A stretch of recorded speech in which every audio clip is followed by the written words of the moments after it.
Hola, muy buenas tardes.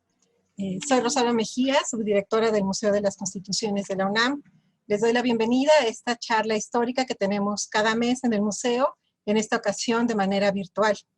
Les comento que estamos transmitiendo desde las plataformas de educación a distancia de la UNAM vía Zoom y con transmisión directa en Facebook Live.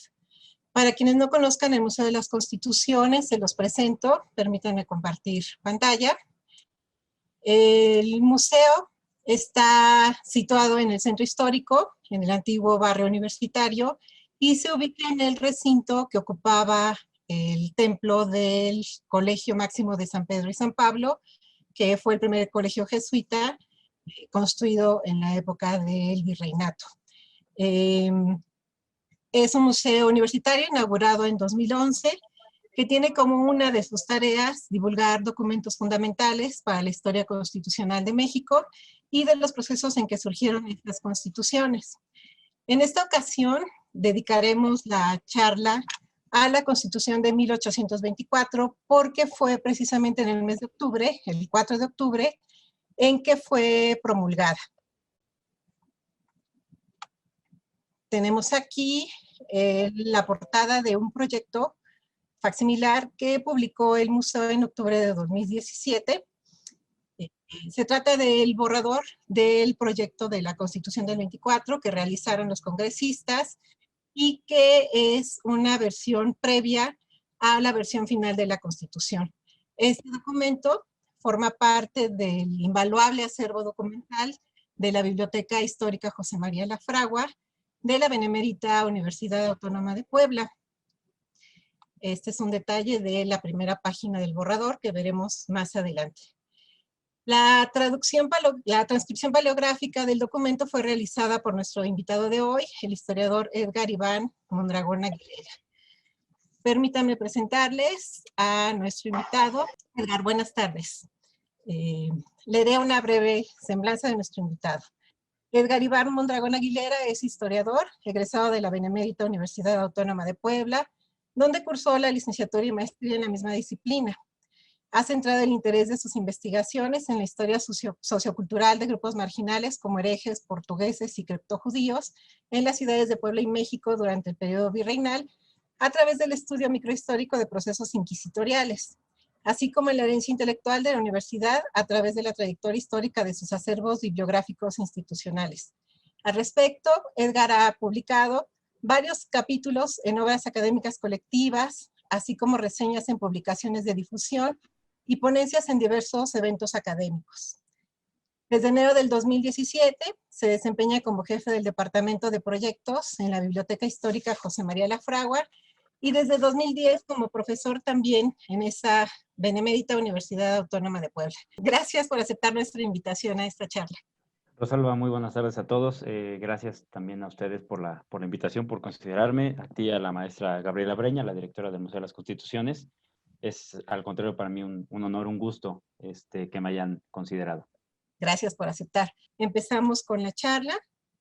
Déjame dar una breve introducción.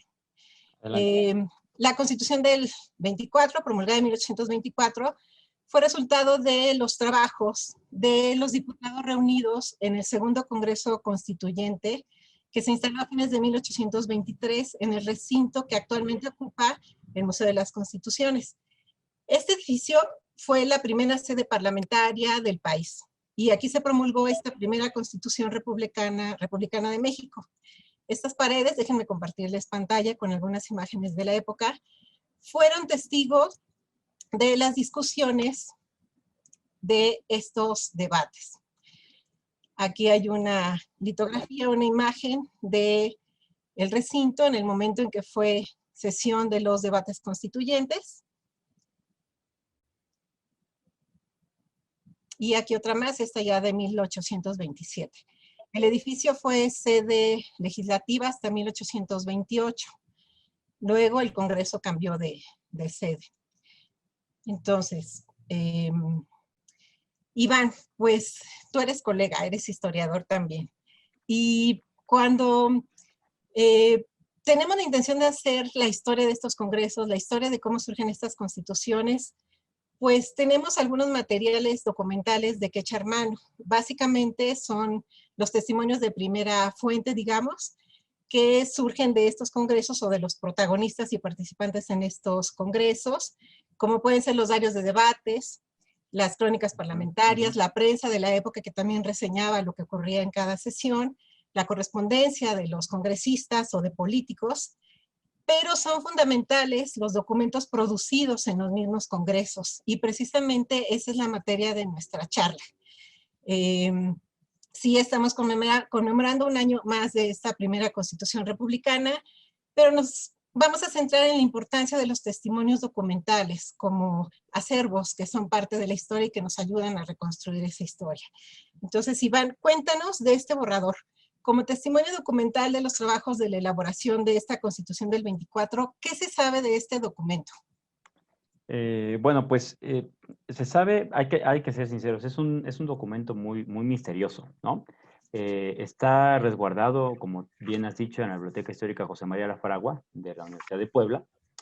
Y es un documento que va a ser muy interesante porque, como bien lo has dicho, es testimonio de todos estos debates, de textos que se producen en un congreso en específico, ¿no? Y que va a ilustrar, ustedes pueden empezar a ver algunas imágenes ahí, que va a ilustrar todos estos trabajos, es una especie de cuaderno de trabajo, ¿no? Donde los congresistas pues apuntaban, tachaban, reordenaban, ¿no? En algunos casos agregaban ahí en algunos rengloncitos observaciones o correcciones. Esto que están viendo en sus pantallas es la encuadernación de este documento que consta de unas 42 páginas, 21 hojas útiles escritas por ambos lados, equivaldría a unas 42 páginas, y está encuadernado en este tafilete, perdón, estilo, bueno, de color como violáceo, con una encuadernación de la época, ¿no? Y precisamente ya desde la encuadernación nos dice que se trata de un borrador, de un proyecto, es decir, de una propuesta de constitución para el año de 1824. Este documento no contiene firmas, así que no podríamos saber exactamente quién lo escribe o de qué se trata, pero esto no limita o no reduce su importancia o su valor. Hay que tomarlo, como bien dices, como un testimonio documental de una época en específico y de una actividad fundamental para la nación mexicana, ¿no? Es decir, es un documento que viene después de la abdicación de Agustín de Iturbide, ¿no? Tras los problemas entre las facciones políticas del primer Congreso Constituyente, que están ahí peleándose entre sí un imperio, una monarquía constitucionalista o parlamentaria, o un imperio unitario, ¿no? En pocas palabras podemos decir un imperio absolutista, ¿no? Donde todos los poderes se concentran en una sola persona. Y esta división, ¿no? Este causal, ¿no? De división hace que Iturbide tome ciertas medidas para disolver a ciertos diputados y mandarlos a prender. Y bueno, crea toda una crisis política que no tiene caso ahora discutir, porque lo importante es que después de esa crisis el constituyente se vuelve a instalar y es el momento de definir el nuevo rumbo de la nación, ¿no?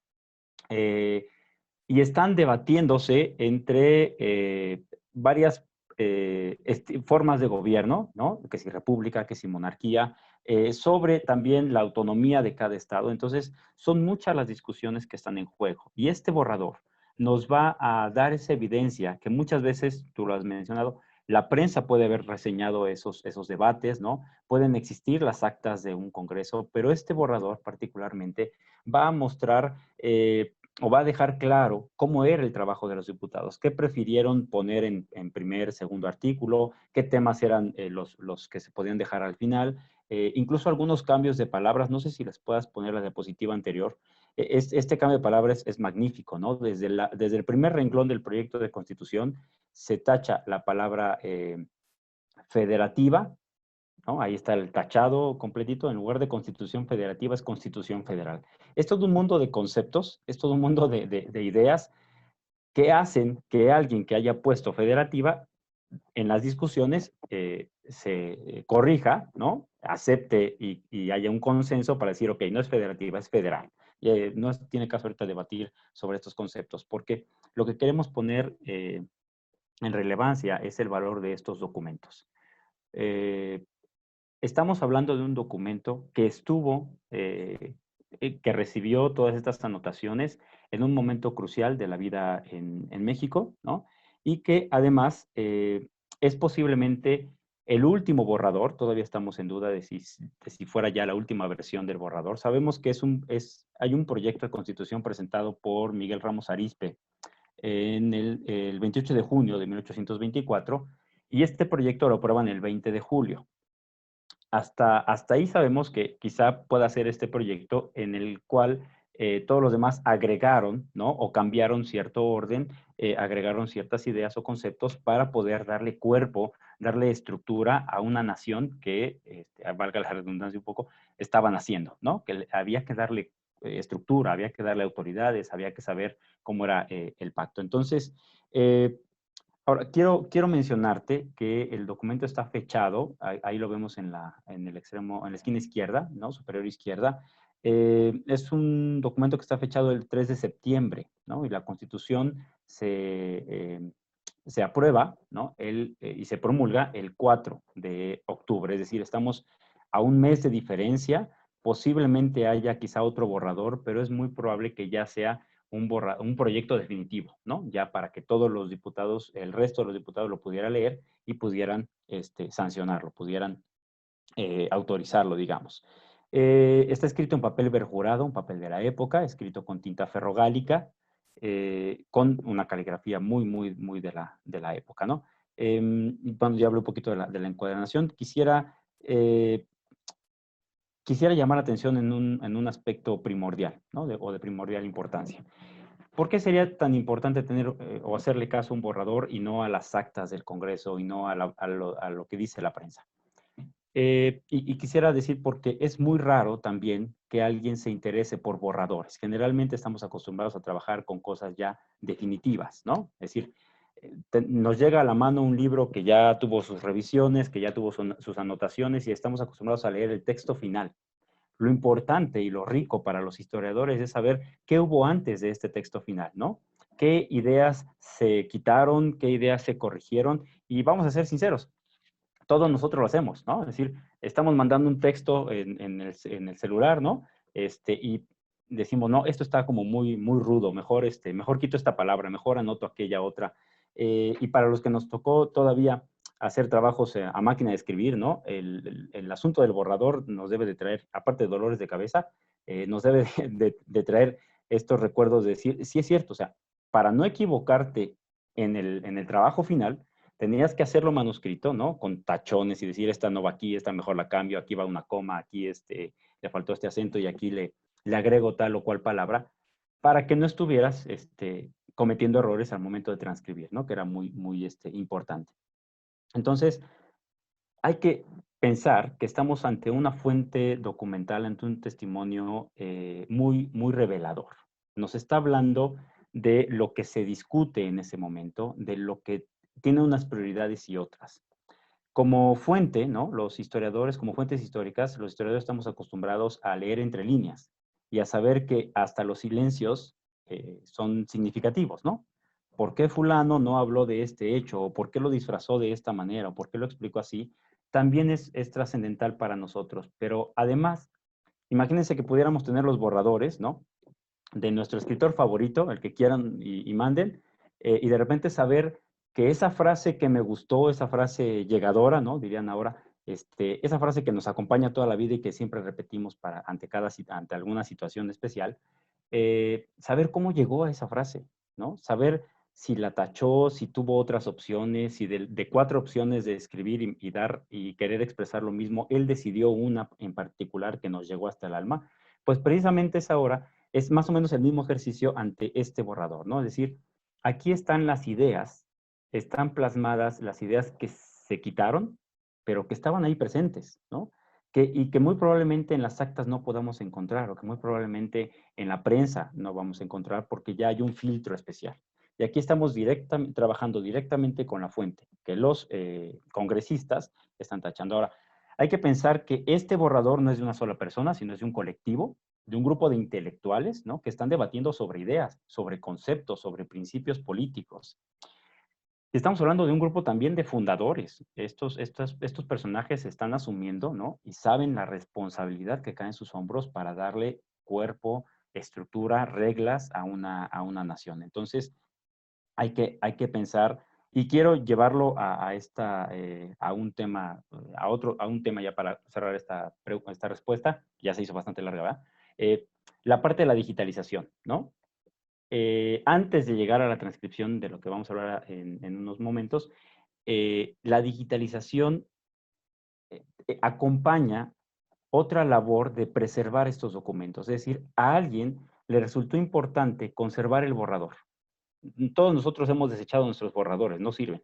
Los que dibujan, los que escriben, ¿no? Suelen, lo hacemos bolita y ya, me quedo con la versión final. O hasta digitalmente, ¿no?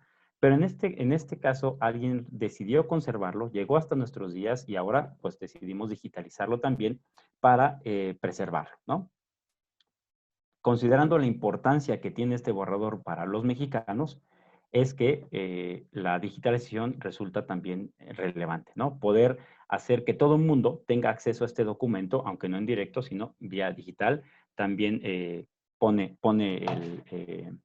subraya, ¿no? Esta labor de preservar documentos de este tipo. No sé si fui claro, Rosalba.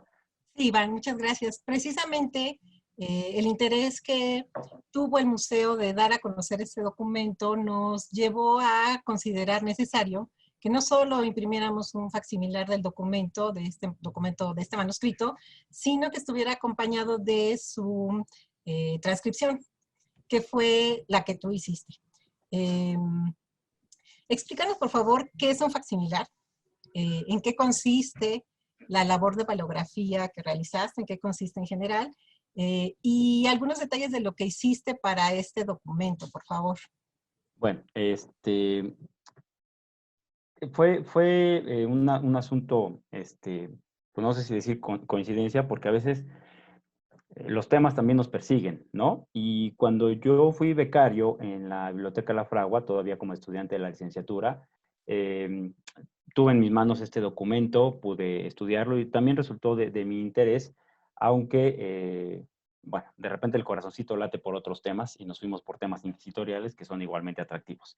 Pero tenía una deuda con este documento y cuando se acerca la maestra Gabriela Breña, directora del Museo de las Constituciones, para proponerle a la Biblioteca Histórica José María La Fragua la edición de este facsimilar, dijo, bueno, pero es que necesitamos quien lo transcriba. Entonces inmediatamente levanté la mano, ¿no? Ahí podía saldar mi deuda moral y profesional con este fabuloso documento y pues me dediqué a la transcripción. Ahora, ¿a qué nos referimos con facsimilar, con transcripción y cuáles son los retos que esto implica? Es algo larguito de contar, ¿no? Primero, un facsimilar es una reproducción exacta o precisa de un documento, generalmente de un documento antiguo, ¿no? Se hacen normalmente con tal de imitar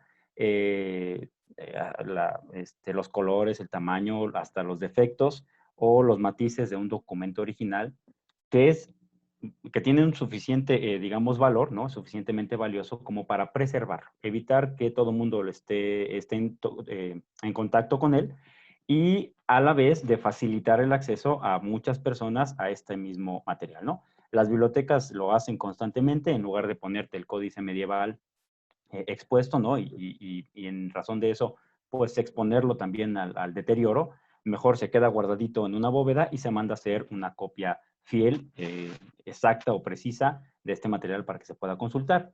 En el caso de lo que nosotros hicimos, se puede considerar un facsimilar moderno, ¿no? Porque si bien no se reprodujo todo y hasta la encuadernación y todo eso, sí se procuró que se reprodujera digitalmente los detalles del escrito, ¿no? De las fojas manuscritas.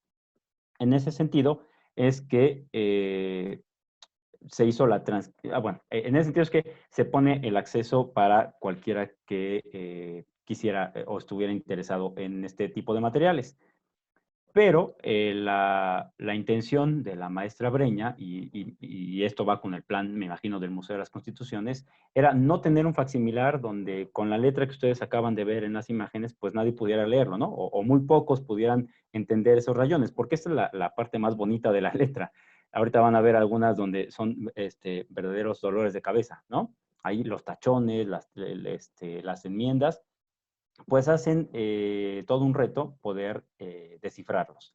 Así que la intención fue que acompañado de los textos, voy a mostrar aquí el ejemplar impreso, voy a hacerles comercial, luego hablamos de regalías, que es la versión impresa, ¿no? Tal cual viene en el original, y de este lado la transcripción renglón por renglón para que pues todos pudieran, además de ver la bonita caligrafía de principios del siglo XIX, pero también pudieran entender si de repente hay alguna abreviatura que no es muy familiar para nuestro lenguaje, o, o por encima de las enmiendas, y saber la adecuación, ¿no? Es más fácil consultarlo de esta manera, y es más fácil para todo público que puedan leerlo, ¿no? Entonces, esa era la intención con esto. Y en cuanto a paleografía, ahora sí hablamos de esta transcripción. ¿Cómo se logra descifrar todo esto? Bueno, hay que decir que la paleografía es una ciencia auxiliar de la historia, así que a los historiadores pues se nos forma también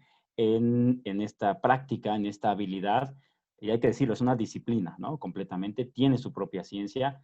Y en concreto, paleografía es la acción de copiar correctamente lo que está escrito en documentos antiguos, particularmente, o con grafía distinta. Pero lo que importa aquí es a veces los fines para transcribir, ¿no? A veces se quiere conservar tal cual lo que dice el texto, entonces estamos hablando de una transcripción clásica o literal, ¿no? Se copia tal cual está.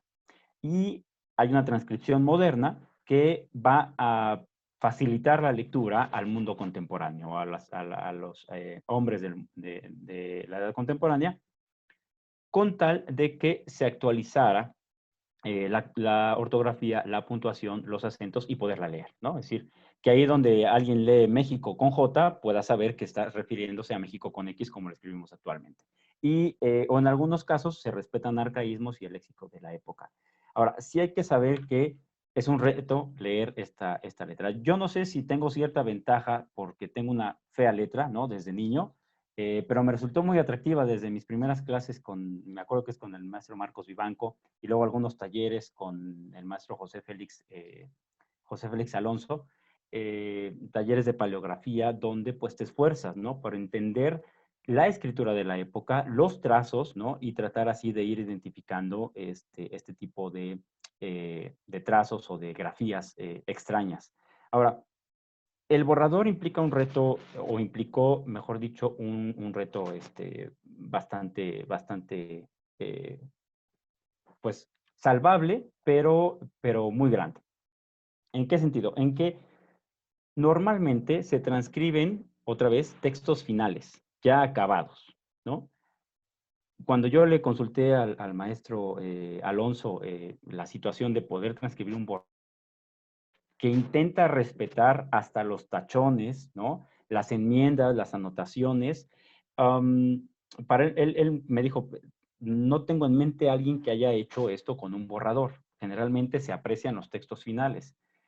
Porque este borrador, que ya tenía de por sí tachones, que ya tenía entre comillas, o que ya tenía corchetes, pasarlo a una caligrafía, perdón, a una lectura actual, ¿no? Implicaría como ciertas reglas nuevas que normalmente no se emplean. Entonces, hay que, en este borrador, hay que hablar hasta de las omisiones, o hay que hablar hasta de los errores, de las enmiendas y de los añadidos, que normalmente en un texto original, en un texto final, no sería, ¿no?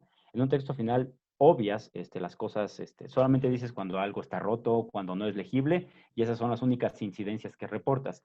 En cambio, para este borrador, había que decirlo todo, había que decir qué estaba en un suprarrenglón, ¿no? Había que decir qué estaba añadido, qué estaba tachado, y eso complicó mucho el cómo presentar el texto, porque si lo hubiéramos hecho como normalmente se hace, con una nota a pie, ¿no? Hubiéramos hecho unas larguísimas notas a pie explicando por qué el texto está como está.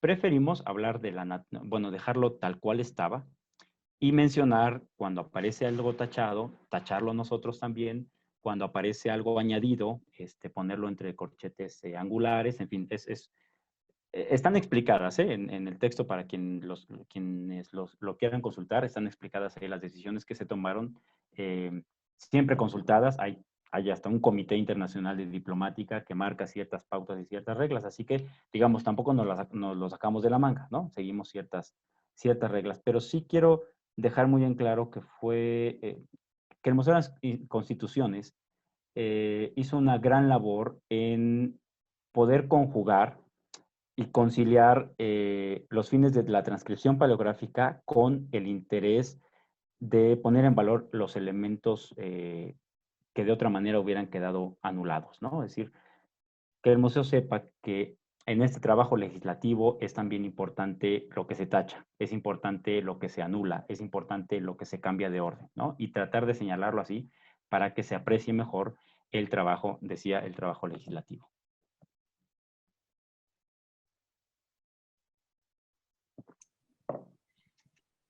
Me gustaría que entráramos un poquito a los detalles, si te parece. Sí, adelante.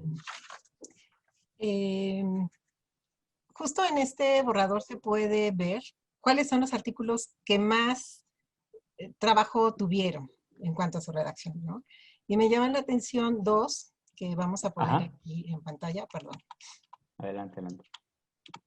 Se trata de este artículo 7º, que como pueden ver, está cancelado en la mayoría de su contenido. Y finalmente, con la transcripción que hiciste, tenemos acá, como se observa en la publicación digital que hicimos en el museo, cuál es el texto que se canceló y cuál fue la redacción a la que se acordó para este artículo. Y tenemos también este otro caso del artículo 103. El 103, sí. Ajá, que tiene notas al margen, como vemos, y tachaduras y demás. Y finalmente, ya en la transcripción, cómo se rescata el texto después de esa discusión. ¿Qué técnicas o estrategias utilizaste para leer esa letra y poder hacer la transcripción tal y como la vemos aquí? Bueno, mira, se va a oír muy mal, pero pues se necesita un ojo entrenado. Con esto no quiero decir que sea el súper experto, no. Lo que pasa es que cada texto es único. Cada texto tiene su propia caligrafía, ¿no? Por el autor que lo está realizando. Y primero hay que hacer un montón de lecturas del mismo texto para familiarizarse con sus trazos, ¿no? Saber que a veces la S que pone al final de una palabra es de cierta forma y la S que va en medio tiene otra forma y la S que está al principio, como iniciando una palabra, la va a desarrollar de otra manera. Porque recuerden que en este caso es escritura con plumilla, ¿no? Entonces no se levanta mucho la plumilla del papel, así que difícilmente a veces se entiende o se hacen trazos finos. Además, pensemos también que es un documento que se hizo un poco a la velocidad de un debate, ¿no? A la velocidad de discusiones, de tensiones también, de situaciones de repente quizá estresantes, que no se llegan a consensos y que se está discutiendo si el texto va arriba o va abajo. Por ejemplo, en lo que tienes ahí en la pantalla, justamente, hay que decir que el texto primero originalmente decía de las atribuciones del presidente. Y alguien más dijo, no, hay que decir de las prerrogativas y atribuciones del presidente. Entonces ahí fue cuando le añaden, no sé si tengas la foto original del manuscrito. Ahí está. Si se fijan, hay un tachecito, dice sección tercera y luego dice de las atribuciones del presidente. Ese era el original. Si seguimos nuestra hipótesis, así lo escribió Ramos Arizpe, de las atribuciones del presidente. Y ya en el debate, alguien dijo, no solamente las atribuciones, también hay que hablar de las prerrogativas del presidente. Ok, entonces pongámosle, le añadimos prerrogativas, como cualquiera que está tomando apuntes y se le olvida algo, y ahí le añade, ¿no? Pero obviamente la sección tercera no hablaba originalmente de las prerrogativas del presidente. Por lo tanto, hay que añadirle un artículo, que es el 104, que hable de unas prerrogativas. Y es el que tienen todos ustedes a su izquierda de la pantalla, en esa letra horrible, pueden comparar el tipo de letra, ¿no? Entonces, a eso me refiero con unos ojos entrenados. ¿Sabes qué letra pertenece al añadido por su trazo, ¿no? Uno es más rápido, más estrecho, incluso el color de la tinta cambia. Aquí no se aprecia muy bien, pero en el original sí se logra apreciar el cambio de tonalidad, es decir, hay una tinta nueva, más reciente, por decirlo así, que está escribiendo esto y que está ocupando todos los espacios que hay, ¿no? Hasta los pequeños. Me recuerdo a mí en la secundaria que se me pasaba alguna cosa y tenías que agregarle ahí y ocupar cada espacio en blanco que tuvieras. Y además quiero que ojalá pudieran notar los tachones sobre el número de artículos. Ahí nos habla de los reordenamientos, es decir, primero era el 99, luego lo corrigieron y le pusieron que era el 103. Ah, no, pero agregamos el otro antes, entonces ahora es el 104, ¿no? Por ejemplo, ahí dice 98, luego será el 104 y luego ya alguien pone 104. Y luego el que entre de 103, en fin, ¿no? Es decir, hay como toda esta labor de armar un texto que pudiera salir más pulido y que tuviera todas estas anotaciones. Entonces, el asunto es saber que, primero, qué son nombres, escribiendo en un momento específico y que eso te obliga a que la mano, ¿no? Esté de cierta manera o tensa o sea más tranquila, ¿no? Tengas más pausa para escribirlo. En cambio, aquí pues te revela todas estas situaciones. Pero insisto, a eso me refiero con el ojo entrenado. Entrenado en ese texto, ¿no? Yo, de haberlo leído y después la transcripción me llevé creo que como mes y medio, ¿no? En distintos tiempos para poder estar repitiendo y repitiendo. Ahora, para la paleografía, además de familiarizarte con las abreviaturas de uso frecuente, con los trazos, etcétera, también hay que pensar que la gran ayuda que significa notar los cambios de tonalidades en la tinta, pero también tratar de observar otros trazos. Es decir, a veces no encontramos qué significa un trazo y después lo ves repetido, ese mismo trazo en una palabra que se entiende mejor y sabes que el trazo era una M, ¿no? Después de tanto romperte la cabeza, resulta que era una M. Y así ya puedes ir interpretando todas las demás. Insisto, es cuestión de práctica. A lo mejor si hay aquí algún paleógrafo me va a agarrar a coscorronazos. Me va a decir, se llama así, pero bueno, yo lo hago pues de manera práctica. Es una de las cuestiones que más me agradó en la licenciatura, pero además creo que es una parte medular de la formación de los historiadores cuando nos enfrentamos a fuentes históricas, ¿no? Te quería decir algo. Otra vez regreso a esta parte. La digitalización fue de verdad de vital importancia aquí. Porque había textitos, ya te imaginarás que había unas pequeñas letritas que tú decías, bueno, ¿ese qué es? ¿Qué quisieron decir ahí? Pues con la digitalización fabuloso, ¿no? El equipo de la Biblioteca La Fragua es formidable, hace unas digitalizaciones muy, muy buenas, de muy buena calidad y alta resolución. Entonces, bueno, lo agrandas y puedes ver ahí que ese tracito apenas era una A o una R, ¿no? Y así fue como se logró. La verdad es que sin digitalización, mis respetos para los que iniciaron paleografía en los años 40, ¿no? Un Agustín Millares Carlo, fabuloso tratado de paleografía, de hacerlo así, a buen ojo y quizá con alguna ayuda de lupas y de lentes, nada más. Sí, Esa es más o menos, a grandes rasgos, la labor. sí, aumentaba de dioptría después de cada investigación Sí, documental, seguramente, ¿no? Había que comprar nuevos lentes y todo. nuevos lentes. Todo un Eh, reto. sí, todo un reto. Muchas gracias por la explicación. Pues avancemos un poquito. Partimos de que quizá hubo varios borradores. Tenemos la hipótesis de que fue el previo a la versión final que terminó en la imprenta y que fue aprobada el 4 de octubre del 24, como veíamos.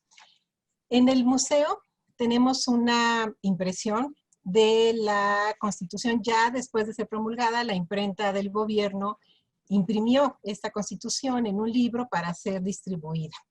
Y además también en nuestros nichos de exhibición tenemos otros documentos impresos porque consideramos importante que los visitantes conozcan, por ejemplo, la forma en que se imprimieron estas constituciones, estos documentos fundamentales para la historia legislativa del país y cómo los conocieron los habitantes de ese momento, cómo llegó a las manos de los ciudadanos, de los políticos de 1824, porque recordemos que en ese siglo, pues además de la prensa, las impresiones de folletos, los libros eran de los principales medios de difusión y distribución de la información. Y para la mayoría de la población que no sabía leer, se acercaban a cafés o a sitios en donde se leían esos documentos y de esa forma circulaba la información, ¿no? En este siglo XIX fue fundamental la labor de impresores y libreros. Tú trabajas en una de las bibliotecas históricas más importantes del país. Cuéntanos de tu trabajo, de los acervos que conservan y que son pues fundamentales para reconstruir muchas historias. ¿Y qué más? ¿Qué más podemos encontrar en estos acervos de la biblioteca? Pues mira, la verdad es que sí, tengo la fortuna, la bendición de trabajar en un lugar así, porque además, además de que me gusta trabajar ahí, me pagan por hacerlo. Entonces, pues Nado, un en efecto. hitazo, ¿no? Pero la verdad es que es formidable trabajar en ese tipo de acervos donde las palabras clave son la preservación, ¿no? La preservación de nuestra memoria y de todas las evidencias, así como este borrador, otros documentos igualmente valiosos que van a perdurar en el tiempo, sobre todo en una cultura como la nuestra, ¿no? Que nuestra cultura occidental es una cultura de lo impreso, es una cultura de lo escrito. Las ideas, hasta nuestras pasiones, nuestros amores, nuestros miedos, se pueden dejar registrados, ¿no? Mediante escritura. Y esto hace muy valioso que documentos de este tipo se puedan preservar para futuras generaciones y que hoy los podamos consultar y que podamos dialogar con ellos. Entonces, sí quiero mencionarte para tratar de responder esto, que el trabajo en bibliotecas y en acervos históricos es de verdad fundamental para la sobrevivencia cultural, ¿no? De nuestra nación o de nuestros colectivos.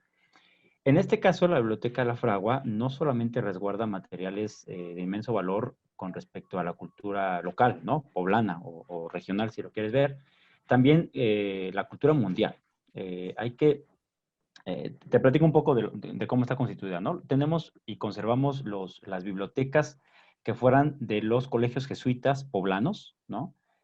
También algunos fondos conventuales, sobre todo de los conventos masculinos que allá a mediados del siglo XIX habían sido pues confiscados, ¿no? De alguna manera, apropiados por los gobiernos locales y que tuvieron la buena iniciativa de pasarlos a formar parte de las instituciones educativas de la época. En este caso fue el Colegio del Estado. El Colegio del Estado entonces se enriquece, digamos. Tenía ya colegios jesuitas, se agrega también los fondos bibliográficos de un colegio ilustrado, el Real Colegio Carolino. En el 19 se agregan los fondos conventuales. Por ahí de 1876 se agrega una parte de la biblioteca personal de José María Lafragua, de este jurisconsulto, eh, por cierto, vinculado al grupo de Ramos Arizpe, ¿no? También, vaya coincidencia. Porque también de sus fondos se extrae buena parte de esta biblioteca personal, pero también deja dinero con el cual el colegio sigue comprando y adquiriendo obras muy valiosas, hablando culturalmente, no estamos hablando aquí de cuestiones económicas, culturalmente muy valiosas y que van a ir dando forma a una institución educativa que lleva ya para entonces unos 300 años, más o menos, sí, 300 años de vida, ¿no? Casi ininterrumpida, casi, pero que además ya tiene esta intención de preservar y de heredar los materiales. Entonces, aparte de estos fondos, quisiera hablar de otro fondo importante que es el de la Academia de Bellas Artes de Puebla, con la parte también de sus libros y de sus documentos. Lo que ustedes están viendo en su pantalla es la sala histórica. En este momento, la foto de la izquierda es la sala histórica, pero también tenemos otras salas en donde están reposando, están albergados los materiales tanto del siglo XVI hasta siglo XIX y buena parte también hay del siglo XX. Repito, estos materiales pues son el tesoro intelectual, ¿no? Aquí está la herencia intelectual de Puebla particularmente, pero pensemos que en este momento no hay como una producción local. Puebla está inmersa, como lo estuvo la Ciudad de México, como estuvieron otras localidades, inmersa en una red de circulación de libros y de lecturas, porque bien lo has dicho, no solamente el libro implica tenerlo y poseerlo, sino leerlo a veces en voz alta para que otros lo escuchen, ¿no? Hay diferentes formas de lectura y de apropiación de las lecturas. que estos textos nos pueden mostrar y nos pueden documentar, ¿no? Mi trabajo, particularmente en la Biblioteca La Fragua, dentro del departamento de proyectos, lo que hacemos, como si fuéramos 8. Soy yo solito, pero bueno. El departamento se dedica a coordinar los diferentes proyectos en que la biblioteca participa o aquellos que está poniendo en marcha, ¿no? Tenemos un proyecto, por ejemplo, fuimos pioneros en el proyecto de Marcas de Fuego, que son unos sellos hechos en los libros, sobre todo conventuales. Ahí se ven algunas en los cantos, ¿no? Es una marca que quema los bordes de los libros para dejar una marca de a qué convento pertenecían. Y la biblioteca fue una de las pioneras. Primero inició con un catálogo pues, interinstitucional con la UTLAB, y fue creciendo hasta ahora convertirse, participan instituciones norteamericanas, europeas, y pronto van a estar algunas sudamericanas, ¿no? Para reconstruir los antiguos propietarios de nuestros materiales. Bueno, ese es un proyecto. Participamos en otro proyecto que es Primeros Libros de las Américas, con algunas instituciones latinoamericanas y norteamericanas que conservan, por ejemplo, los libros que se imprimieron durante el primer siglo, después o posterior a la conquista, ¿no? El primer siglo virreinal, que algunos les han llamado incunables americanos. Bueno, ¿cuál es la intención de estos? Bueno, pongo como ejemplo estos dos proyectos, hay otros, pero que entendamos que la labor es un poco tratar de reconocer o de investigar nuestros propios fondos, saber qué es lo que tenemos y saber y poner en valor lo que se alberga, ¿no? Porque no se trata nada más de conservar y que nadie más lo toque, ¿no? Y tenerlo ahí como resguardadito y que nadie interactúe con él o que nadie aprenda de esto, sino por el contrario, de mostrarlo al público, pero también sabiendo de dónde proviene, por qué está constituido, cómo está constituido, y además estudiar todos los valores que contiene un texto, ¿no? En el caso de la biblioteca también conservamos un fondo documental, el fondo jesuita, bueno, es el de la Junta de Temporalidades y alguna parte de la documentación jesuita original,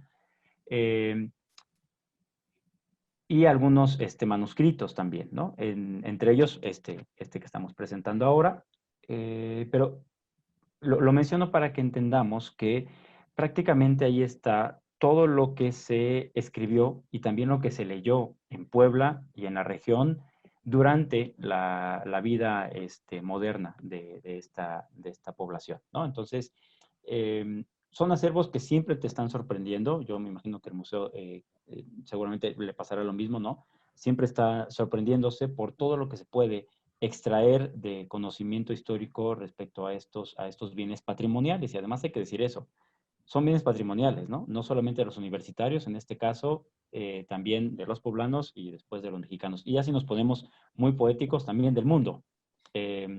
Casualmente, bueno, no casualmente, hablando de esto, la Biblioteca La Fragua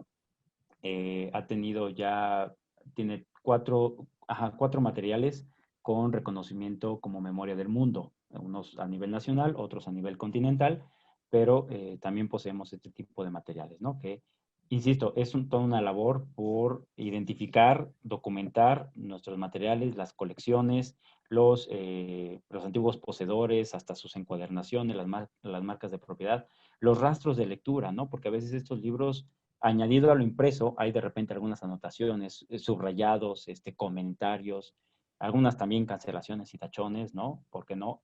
Que es prácticamente todo lo que implica nuestra cultura occidental, repito, una cultura de lo escrito y de lo impreso. Gracias. Precisamente retomo algo que comentaste.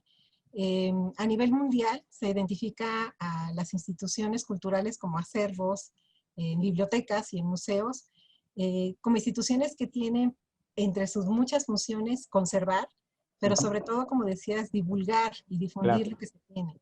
Museos y bibliotecas están llamados a ser centros de investigación y centros de generación de conocimiento, justo para enseñar lo que se tiene y que se valore como patrimonio, no solo como patrimonio histórico, sino como para patrimonio documental, y hacer ver el trabajo de investigación que hay detrás de todos estos documentos, ¿no? Y las investigaciones que pueden dar, Claro. que pueden ser sujetas.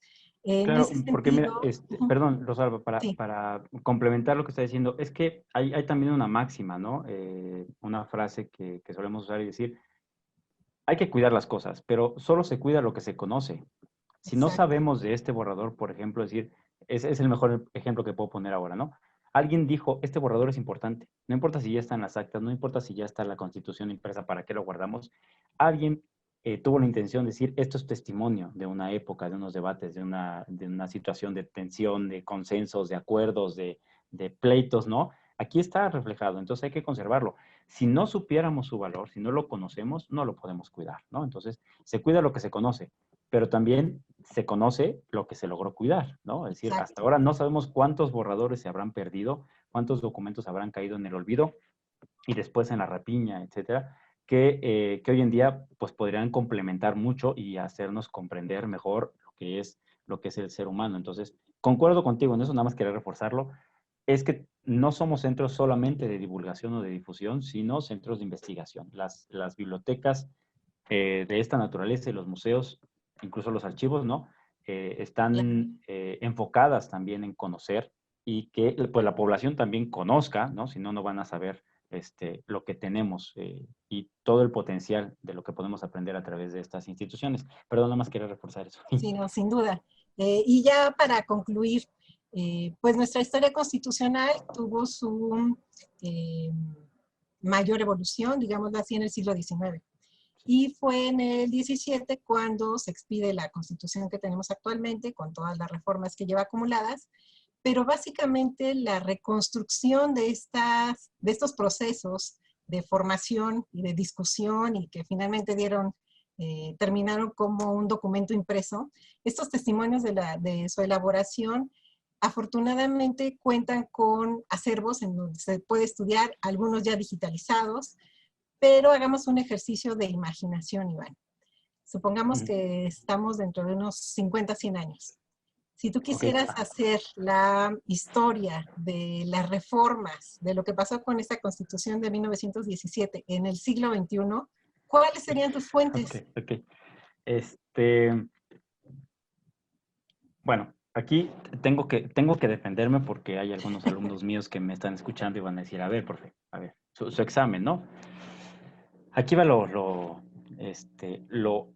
fabuloso de la historia, y es que todo puede ser una fuente histórica, sabiendo hacer las preguntas correctas, ¿sí? Eh, en el caso de esta reformulación de las reformas, me estás hablando de si se hiciera una nueva constitución Si se en hiciera una el nueva 21. constitución, digamos, en este siglo, en el XXI, ¿cuáles serían las fuentes con las que podríamos Ok, reconstruir? hay que pensar que a veces no nos damos cuenta que estamos generando muchas evidencias, ¿no?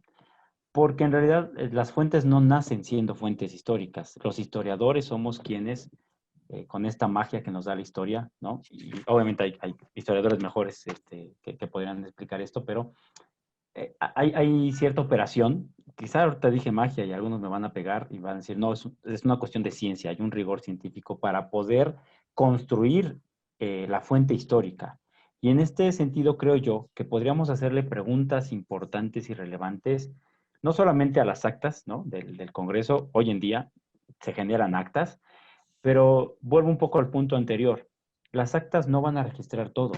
Las actas llevan un fin administrativo que es, ok, fulano de tal pidió la palabra y dijo esta objeción, añadió tal cosa.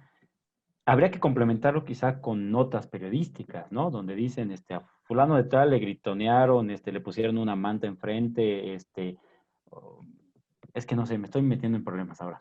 Con las transmisiones del Con canal las del transmisiones Congreso, del canal del digamos. Congreso, las videograbaciones, ¿no? Se pueden apreciar mucho mejor, pero hay que entender también que hay cosas que no se logran ver. Así es. Las conversaciones, no me imagino a un grupo parlamentario que no tenga un grupo de WhatsApp, ¿no? Y estén arreglándose vía WhatsApp y decir, oye, vas tú, ¿no? No, yo quiero hablar, yo quiero defender, dame la palabra, en fin.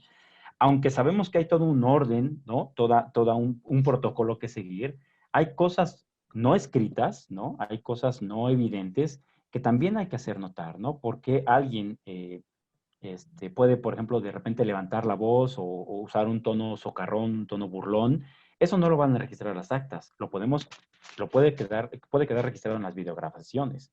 Pero para entender por qué esta persona hizo esto, también habría que ver quizá sus cuentas en redes sociales, ¿no? Podríamos ahí Claro. saber, mira, tiene esta filia, tiene estas fobias, por lo tanto, por ahí no le gustó el comentario, por ahí usó esta palabra. Y a veces hay, sobre todo en nuestro mundo, ¿no? Hay cosas más allá del Congreso. No es, lo que se debate en el Congreso no es lo único, ¿no? Hay un gran debate en redes sociales, hay diputados que se pelean con ciudadanos, hay ciudadanos que le buscan, ¿no? Traspiés o les echan buscapiés a los representantes públicos. En ese sentido, creo que también habría que explorar hasta los memes, ¿no? Podrían ser Exacto. una gran fuente histórica para saber cómo la población tomó en distintos sectores, pero cómo tomaron ciertas iniciativas, ciertas propuestas de reformas de ley o ciertas constituciones, ¿no? Entonces, sí creo que habría que valorar. Otro asunto quizá podría ser observar, lo voy a decir con mucho cuidado, pero si pudiéramos registrar las conversaciones de cantina de estudiantes de derecho, me imagino, no porque haya alguna alusión a que los estudiantes tengan cierta afición por el alcohol, sino que, sinceramente, si pudiéramos registrar las conversaciones que se dan ya en tonos más amigables, ¿no? Más en confianza, este, nos sorprenderíamos de cómo se debaten ciertas ideas políticas en estos entornos, ¿no? Tampoco pensemos que la política es toda cosa seria y solo hay ciertos espacios sagrados donde se discute. Se discute en la cocina, se discute en la antesala, se discute en las cantinas, en los partidos de fútbol, qué sé yo. Entonces, insisto, cualquier fuente histórica, más bien cualquier objeto puede ser fuente histórica. Sí, El claro. asunto es saber hacerle las preguntas. Y en este caso, a lo mejor nosotros en nuestra vida cotidiana estamos dejando un montón de evidencias y de indicios para futuros historiadores y no nos damos cuenta. Para nosotros puede ser insignificante, puede ser algo cotidiano, pero ahí está la ciencia y la labor de la historia, ¿no? Descubrir estas fuentes históricas. No Sí. sé La si... ciencia, la labor y el gran reto, ¿no? Sí, Para claro, hacer esta reconstrucción. el gran Bueno, pues reto, porque ante nuevos regresemos. temas, nuevas fuentes. Sí, Así es. perdón. Mientras tanto, pues bueno, ya para terminar esta charla y dar lugar al espacio de preguntas, les dejamos aquí la liga para que puedan ver con más detenimiento la publicación que hizo el museo, que tiene precisamente el manuscrito en una página y enfrente la traducción. Y también nos compartió Edgar la liga al repositorio institucional de la Biblioteca La Fragua. Entonces, vamos a dar paso a las preguntas. Para coordinarla, voy a dejar de compartir, para coordinar la sesión de preguntas nos apoyará Mari Carmen Gutiérrez, jefa de difusión del museo. Mari Carmen, iniciamos, por favor. Gracias, muy buenas tardes a todos. Les estoy dejando también la liga del facsimilar en el chat y empezaríamos con la primera pregunta. Marian Chávez, ¿estás por ahí, por favor? Buenas tardes, profesor. Lo Buenas tardes, felicito adelante. Gracias. porque es usted muy joven y una persona sumamente preparada. La verdad es que sí me ha dejado tan claro tantas cosas en donde uno tiene dudas de las interpretaciones que hay de documentos tan relevantes en la historia de México. Gracias, Y mi gracias. pregunta es, ¿ese texto, ese borrador fue escrito por una sola persona? Por lo que ya entendí que fue Ramos Arizpe, pero me surge que, como usted mismo, bueno, me dejó claro, que se hizo a la velocidad de un debate, entonces pienso yo que a lo mejor intervinieron varias personas o solamente fue él. Muchas Eh, gracias. no, gracias por sus palabras. No se crea, me veo joven, pero ya tengo ¿cómo se dice? Kilometraje amplio. La vida no me ha tratado muy bien, nada, cierto. Eh, bueno, respondiendo a su pregunta, primero, es una hipótesis con respecto a Ramos Arizpe, ¿no? Hay que investigar más y ahí lanzo el reto por si algún historiador, porque aquí está la fuente histórica, ¿no? Es decir, yo solo hice la transcripción, tengo y voy infiriendo algunas cosas, incluso con ayuda de Rosalba que nos pusimos ahí a investigar sobre el manuscrito, pues pudimos darnos cuenta de 2 o 3 detalles y estos son inferencias, pero si hay alguien por ahí que quiera, que esté acostumbrado a estas lecturas y sobre todo que tenga el interés por este tipo de documentos, pues adelante, está esperando su diagnóstico, ¿no? Su estudio. por ahora, la hipótesis que mantenemos es que sea un texto de Ramos Arizpe, sobre todo por el hecho de que el texto haya aparecido en Puebla, o sea, haya conservado en Puebla. Ramos Arizpe vivió en Puebla, me parece que tuvo un cargo dentro de la catedral, y porque como diputado fue diputado de un estado del norte, ahorita no recuerdo cuál, pero él era el secretario del Congreso, de este Congreso Constituyente. Por lo tanto, él tenía la función de escribirlo. Muy probablemente se le haya encargado, Ramos Arizpe es un hombre, es un destacado político ya para este momento, participó en las Cortes de Cádiz de 1812, como diputado de la Nueva España. Entonces ya era un hombre con una carrera reconocida y muy probablemente a él se haya encomendado la redacción, bueno, de un proyecto, o quizá lo haya tomado como iniciativa, pero lo cierto es que hay un proyecto que es Ramos Arizpe. Si este texto lo es una hipótesis, pero puede haber sido que sea basado en ese proyecto que presentó unos meses antes Ramos Arizpe. Ahora, el texto inicial de este manuscrito seguramente es de la misma persona. Es una sola persona, se nota en su caligrafía, ¿no? No cambian los trazos, es siempre la misma. Y el tono de la tinta parece ser el mismo.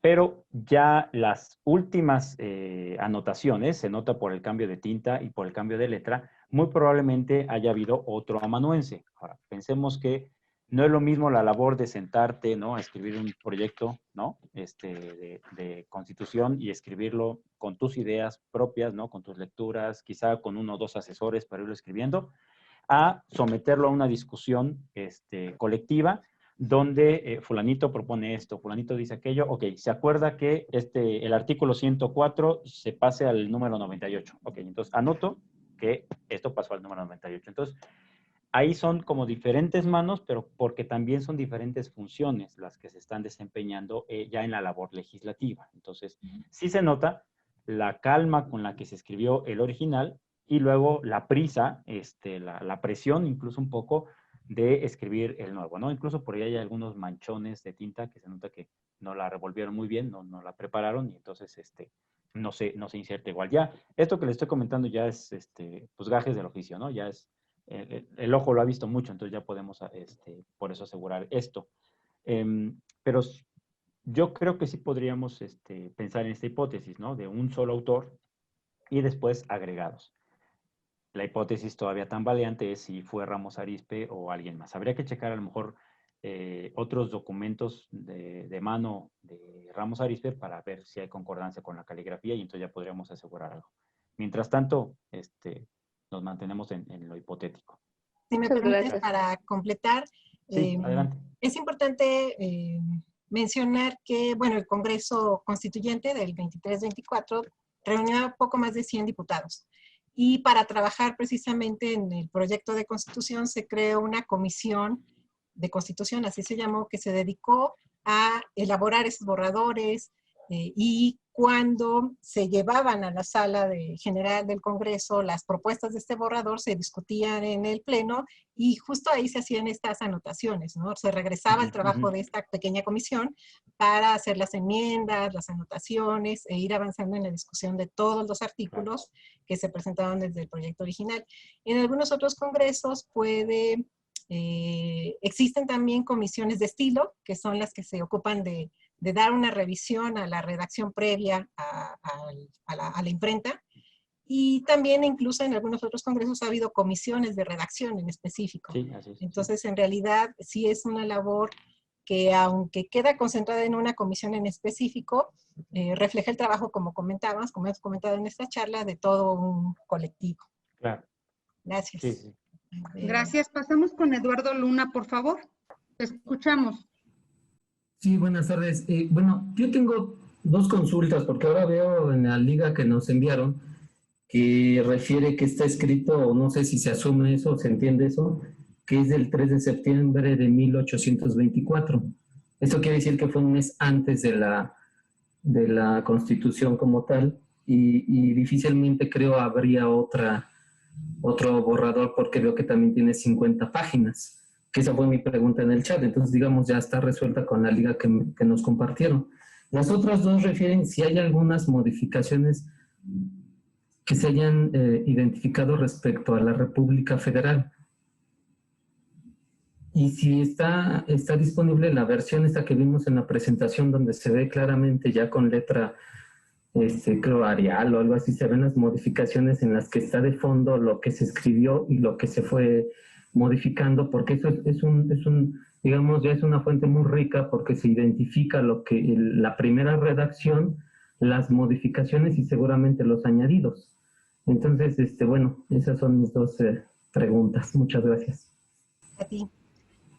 Edgar. Ok, gracias, Eduardo. Bueno, qué bueno que la primera ya se respondió. Efectivamente es del 3 de septiembre, lo decíamos al principio de la charla. Muy probablemente eso haría que fuera el último borrador, pero igual, como no estamos muy seguros, decimos muy probablemente, ¿no? Porque puede que haya otro borrador, quizá ya que haya pasado todo lo que aquí se agregó y se corrigió, se pasaron en limpio. Y todavía ese se pudo haber discutido, ¿no? Entonces, ese u otros más. Pero bueno, por lo corto del tiempo es muy probable que sea lo último. Y que quizá todavía exista uno que sea el borrador de imprenta. Es que hay que distinguirlo. Una cosa es el borrador de las discusiones y que se queda sentado, pero no deja de llamarse borrador del proyecto de la Constitución. Es decir, solamente está presentada la propuesta para aprobación o para correcciones, como es el caso de este. Y todavía nos faltaría un borrador ya pulido para presentarlo a la versión final para imprimir. Pero eso era seguramente lo que se firmó, lo que se sancionó como aprobado. Pero como que se respondió así. La misma liga, voy a saltarme a la tercera pregunta. La misma liga te va a llevar, en el caso de la liga del Museo de las Constituciones, los llevaría a la edición facsimilar, pero en forma digital. La edición facsimilar es esta donde se tiene en una hoja el original, ¿no?, del texto. Claro, se hizo algunas, por lo que vi, se hizo algunas modificaciones en cuanto a intensidad de la luz, claroscuros y eso, para que se pudiera apreciar mejor la tinta, ¿no? Evitar la contaminación, digamos, del texto original, del documento que está manchado por el deterioro del tiempo. Y en la versión izquierda está la transcripción que se realizó, ¿no? Esto por parte de tu servidor. Ahí va a estar, efectivamente, cuando está tachado, se tachó, o cuando está enmendado, pongo ahí los corchetes, en fin. Hay una serie de claves, digamos, de símbolos que te permiten saber cuando algo está añadido o cuando algo era parte del original. En esa liga está. Pero hay dos ligas. En la presentación que les pusieron hay dos ligas. La de arriba es la del Museo de las Constituciones, la de abajo es la que te lleva al repositorio de la Biblioteca La Fragua. En la Biblioteca La Fragua, por el momento, solo tenemos digitalizado el original. Estamos trabajando para poder subir también la transcripción y que así ustedes tengan, digamos, estas dos opciones. Por ahora ¿quieres ver transcripción y original? El Museo de las Constituciones. ¿Quieres ver solamente el original con todo y que o sea, una digitalización tal cual de la hoja por hoja, incluso de las tapas? Entonces, está el enlace de la Biblioteca La Fragua. Ahora, con respecto a la República Federal, hay que decir que este Congreso Constituyente ya tiene claro que se está buscando una República Federal. Lo que pasa es que es el mismo Congreso que había, bueno, no es el mismo exactamente, pero es el segundo Congreso Constituyente. El primero fue aquel que, además de reconocer la independencia, va a nombrar a Iturbide emperador. Y después de eso, va a constituirse, valga la redundancia, se constituye en Congreso Constituyente porque hay que crear esta constitución. Y la gran discusión es si se vuelve un imperio, una monarquía constitucionalista, parlamentaria, por lo tanto, es decir, con una división de poderes, o una monarquía absolutista, ¿no? Unitaria. El concepto de la época es una monarquía unitaria. Entonces, las grandes discusiones, la abdicación de Iturbide, la división del Congreso, etcétera, entre tantas circunstancias, van a hacer que el nuevo constituyente ya tenga claro un pacto mínimo, dicen algunos autores, especialistas en este tema. El pacto mínimo, además de reconocer la independencia, que ya es un hecho dado, ¿no? El pacto mínimo es la unión. Por lo tanto, se va a inclinar por una república confederada, ¿no? No un imperio, una república confederada en la que, obviamente, como su nombre lo indica, cada estado y territorio tuviera este reconocimiento también y cierta autonomía. Entonces, no sé si esto responda a tu pregunta, es decir, ya está, de hecho, ya muy pocos creo que van a poder inclinarse hacia algo que no fuera republicano, ¿no? Porque era la mejor manera de establecer un régimen federal. Gracias, Iván. Gracias. Para alimentar No, el interés de Eduardo, no solo van a poder consultar en la página este documento, sino que también los invito a que den un paso más allá y lo cotejen con la versión final de la Constitución del 24. Lo tenemos también en la página, en la sección llamada Constituciones Históricas. Tenemos todas las constituciones en formato PDF y es un ejercicio interesante que los invito a hacer de cómo, qué se discutió, qué finalmente quedó en este borrador del proyecto y qué fue lo que se promulgó ya para octubre del 24. Los invito, están ahí las constituciones. Seguimos con preguntas. Gracias, Rosalba. Continuamos, por favor, con Galaxy. Dice que ¿hubo acaso alguna anotación del puño y letra de Fray Servando? Okay, no podríamos saberlo. El texto, el documento tal cual, no nos da evidencia de nada. No hay una sola firma como para decir, esto fue idea de fulano, fue idea de Perengano. No hay tal. Entonces no te podría asegurar que sea de puño y letra del intelectual Fray Servando Teresa de Mier. No tengo el dato exacto de si él participó en este Congreso Constituyente. No sé, Rosalba, tú que investigaste más, pero quizá en un acta podríamos comprobar si él tuvo alguna participación de anotar algo, ¿no? Es decir, seguramente participó, si estuvo ahí presente, seguramente participó y dio su opinión, como siempre lo hizo, ¿no? Y por eso fue encarcelado varias veces. Seguramente no se quedó callado Fray Servando, pero en este momento no podríamos asegurar participación como amanuense, ¿no? Como alguien que escribió en el documento. Perfecto, muchísimas gracias. Por último, tenemos a Maricruz Muñoz. Yes, mi pregunta es, no es pregunta, ¿me podrían explicar el por qué se derogó la ley de 1824 que castigaba al presidente y vicepresidente en caso de incurrir en corrupción? A ver si entiendo bien la pregunta, es el ejemplo que mostrábamos de uno de los artículos, ¿no? Que se corrigió. ¿A esa te refieres? Sí.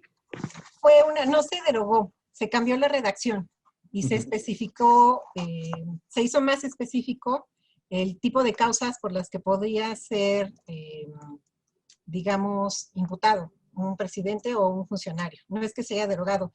Te invito precisamente a que, ya que te llamó la atención ese artículo que pusimos en pantalla, a que consultes la Constitución de 1824 para que veas finalmente cómo quedó ese capítulo de sanciones a funcionarios y en concreto al presidente y vicepresidente, que en ese entonces teníamos vicepresidente. Esa situación de que no se deroga, al contrario, es un asunto ahí de equilibrar, ¿no? Tanto las prerrogativas como las obligaciones del presidente y está sujeto a este tipo de juicios. Otra vez aquí hay que pensar en el contexto. Vienen de una crisis política derivada de la libertad, digamos, que tenía un emperador como Agustín de Iturbide, que incluso veta la Constitución, ¿no? Tiene esa prerrogativa y la veta. Entonces, hay que poner reglas claras, hay que saber que no se exceda ni el presidente, no se excede el Poder Judicial, no se excede el Poder Legislativo. Entonces, de eso nos habla este Congreso, ¿no? Es decir, alguien dijo, oigan, ¿y qué pasa si el presidente está acusado de esto, no? Ok, bueno, hay que anotarlo. Oigan, pero eso como que no está muy claro. Quizá nos pueda dar lugar a ciertas justificaciones, a ciertos pretextos para que un poder haga de las suyas, ¿no? Sin otro contrapeso. Y recuerden que estamos hablando de un gobierno republicano y confederado. Entonces, aquí el asunto es delicadísimo. Por lo tanto, hay que redactarlo de la mejor manera posible para no dejar cabos sueltos, ¿no? Entonces entendamos que el borrador nos habla de esto. Quizá no nos lo hablaría las actas, pero el borrador sí nos dice que hubo esta preocupación para decir, ahí, ojo con esto, porque se nos puede salir del huacal, hay que corregirlo. Pero muy buena observación, Maricruz. Gracias, Iván. Retomo la pregunta sobre Fray Servando. Sí. Sí participó en este congreso, fue diputado de Monterrey, y yo creo, y bueno, sin duda fue su último congreso porque murió 3 años después, pero sí consta su participación en el congreso. Yo estoy casi seguro que habló. El hombre tenía que haber hablado, segurito. Muchísimas gracias. Por último, un comentario de Nokia 3 nos dice que es importante poner atención a los términos y que, como lo comenta Edgar, se está creando una noción de nación, que los tachones pueden ayudarlos a entender la mentalidad de la época, que es lo que se pretende ser como nación soberana. Con eso damos por terminadas las participaciones. Les agradecemos mucho por nuestra parte. Rosalba, Edgar, gracias. Los invito a que consulten la página del museo, a que exploren toda esta historia constitucional que tenemos ahí. Hay varios elementos que pueden explorar. Tenemos una línea del tiempo muy interesante. Y también los invito a que nos sigan en nuestras redes sociales para las actividades que vamos a tener. Y pues, Edgar, muchísimas gracias por aceptar la invitación. Fue muy interesante platicar contigo y sobre todo hablar de la importancia de conservar estos documentos para que estén disponibles al público y que son acervos que ya sea en archivos, en bibliotecas o en museos, pues estén disponibles al público. Claro, no, yo les agradezco a ustedes, sobre todo porque la labor del museo muy importante para también saber que la historia no está hecha por armas, ¿no? La historia está hecha también por ideas, también por debates, por argumentos. Creo que eso es lo que debería de hacernos enriquecer nuestra reflexión, enriquecer nuestras posturas políticas, ¿no? La argumentación antes que los pleitos, antes que las armas, y las ideas por delante, ¿no? Esto fue lo que hizo la nación, no fueron, insisto, armas o violencia, sino también las ideas. A veces agresivas, a veces pacíficas, pero ahí están, ¿no? Y somos resultado de ellas. Entonces, yo de verdad le agradezco al museo que me hayan considerado y que pues, le demos difusión a este tipo de trabajos que además se hicieron colaborativos, ¿no? Entre la Biblioteca La Fragua, que también a nombre de ellos quiero agradecerles siempre la colaboración que hay entre las dos instituciones y que sigamos caminando en esto. Gracias a los demás también por su atención. También fue muy enriquecedora para mí las preguntas. Gracias a todos. Buenas noches. Buenas noches. Hasta luego.